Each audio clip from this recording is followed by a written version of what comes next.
Hi there, it's Julia from the Nicheliving Racing team.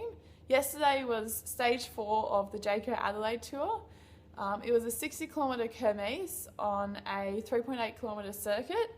It started on a slight uphill and it moved across to the back straight, which was quite technical and downhill.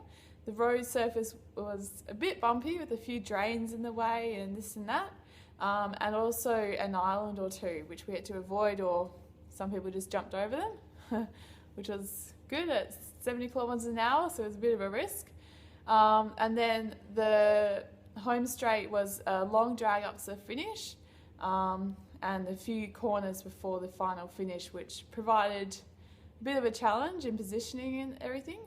So from the gun, it was quite fast and hard. There were a lot of attacks early on from a lot of the teams, including Holden Women's Cycling and Bicycle Superstore and everything. Positioning was essential on this tour, and no doubt it wasn't yesterday also. You had to position yourself to be able to get around those corners first, and also get into the descent and uphill sections. So you're on the go the whole time. Unfortunately, there was a crash on about lap 5 or 6 mid-bunch. I don't really know what happened. I've been told there was a touch of wheels, and unfortunately quite a few of the riders came down, including some of the other Perth girls from Arbitrage Racing team.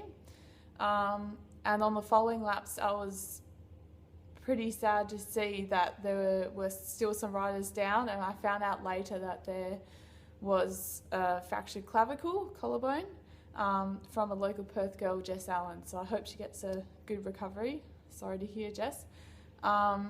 So the race was neutralised for a while, and after everyone had rejoined that got held up in the crash, the race restarted and it was back to the old games. So attack after attack, Ruth going for the KOM, Annette going for the sprints. It was just full on.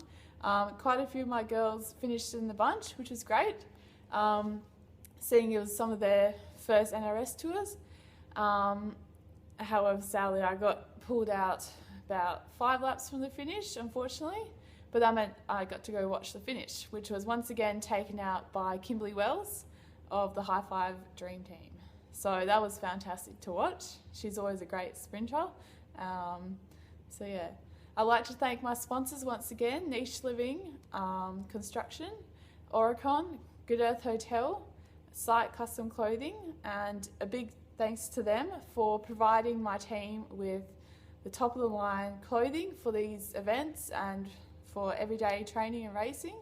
Yesterday we all raced in the Aero jersey provided by Site. It was extremely comfortable. It was really cooling during the race, and yeah, it was fantastic to race in. So yeah, thank you. All right, thanks.